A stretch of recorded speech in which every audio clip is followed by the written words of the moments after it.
My name is Albert Einstein. I was born in Ulm on March 14, 1879. My father was Hermann Einstein, a salesman and engineer, whilst my mother, Pauline Einstein, took the sepulchral role of a housewife. As you may already know, I was a master of relativity who conjured up many theories of my high-caliber intelligence on math and physics. This is my life story about the many difficulties and challenges I went through to achieve my successful talent and goals. 1 year after my birth, we moved to Munich. And now you may be wondering, what encouraged you to make all of these theories in the first place? The answer is many things. But the most inspirationally encouraging of all of these peculiar events was the time my father showed me a compass in 1889. What intrigued me about it was the fact that the arrow on the compass pointed towards north, east, south, and west independently. This inspired me to make junior-ranked inventions, which was the first time when my mind overflowed with abnormally high potential. Flourishing. 5 years later, my dad's company had lost to their rival. In search of thriving economic business, my parents moved to Pavia in Italy, while I resumed my studies in Munich.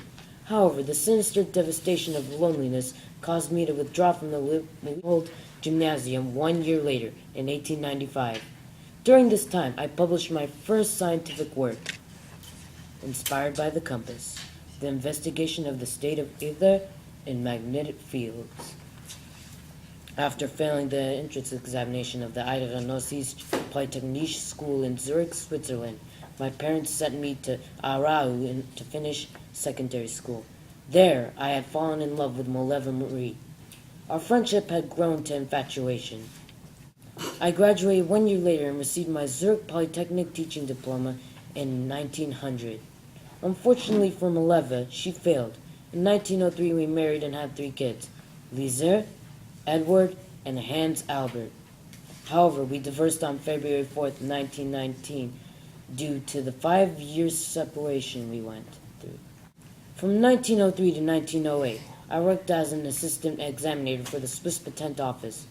My most glorified period, however, was when I became a leading scientist delivering lectures all over Europe from 1908 to 1932.